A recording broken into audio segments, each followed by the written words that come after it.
રાધે કૃષ્ણ, જય માતાજી. તો આજે થયું એવું ને કે હું સવારથી રેડી થઈને બેઠી હતી એક જગ્યાએ જવા, પણ એ પ્લાન કેન્સલ થઈ ગયો. એટલે મને થયું કે યાર હવે બહાર તો જવું જ છે, બિકોઝ હું રેડી થઈ એન્ડ મૂડ એવો થઈ ગયો હતો ને, તો મને એવું હતું કે બહાર જઈએ.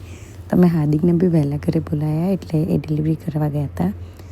એન્ડ પછી અમે લોકો શોપિંગ ગયા. તો મને થયું કે શોપિંગ જઈએ છે તો ત્યારે જ અમે લોકો સ્પેશિયલી કંઈક નવું લાવતા હોઈએ, યા તો પફ બનાવીએ યા તો કંઈ બીજું. તો આજે મેં એન્ચિલાડાસ બનાવવાનું વિચાર્યું, બિકોઝ ઓબ્વિયસલી અમે શોપિંગ જવાના હતા, તો ત્યાંથી ફ્રેશ જે બી જોઈએ ને લઈ આવાય. બાકી આવું બધું બનાવવા માટે ઇન્ગ્રીડિયન્ટ્સ આપણા ઘરે ના હોય.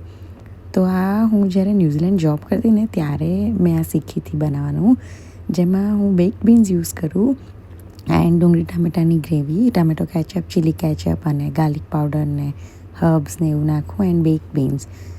તો આવી રીતે ઓફકોર્સ એન્ચિલાડાસ ના બને, ખબર નહીં આને શું કહેવાય, કાઇન્ડ ઓફ લઝાનિયા જેવું જ થઈ ગયું, પણ બહુ જ ટેસ્ટી લાગે. એન્ડ જે એન્ચિલાડાસની શીટ્સ હોય ને એને મેં બંને બાજુ બટર લગાવીને માઇક્રોવેવમાં મૂકી દીધી. એન્ડ આ જે સ્ટફિંગ રેડી થયું ને એને બી પછી અંદર એડ કર્યું, ચીઝ એડ કરી એન્ડ ફરી પાછું એને ફોલ્ડ કરીને ફરી માઇક્રોવેવમાં મૂકી દીધું. તો આટલું જ ઇઝી છે આ એન્ચિલાડાસ બનાવવા, મતલબ 10-15 મિનિટમાં તો રેડી થઈ જાય. એન્ડ પછી હાર્દિકનું તો કેફે હતું, એટલે હાર્દિકને ખબર કે એન્ચિલાડાસ કેવા હોય, આવા ના હોય. તો હાર્દિકે કહ્યું કે એન્ચિલાડાસ આવા ના હોય, એમાં તો લઝાનિયા જેવું થઈ ગયું.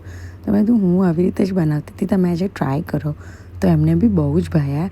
નેક્સ્ટ ટાઈમ હાર્દિકના સ્ટાઇલના એન્ચિલાડાસ બનાવીશું, બિકોઝ એ કેફેમાં કામ કરતા ને, તો એમને ખબર કે કેવી રીતે બનાવાય એને શું હોય, બધું ડ્રાય ઇન્ગ્રીડિયન્ટ્સ હોય, આવી રીતે ના હોય. એન્ડ યસ, મેં એમાં ઓલિવ્સ બી એડ કર્યા હતા. પછી મેં ખાધા, હાર્દિકને ખવડાયા, જીયાને ખવડાયા. પણ જીયા તો એઝ યુઝ્યુઅલ નાટક કરતી હતી, પણ એને ખાઈ લીધા છેલ્લે. એન્ડ આટલું જ હતું આ વિડીયોમાં. See you in next. Bye. ઓમ નમઃ શિવાય.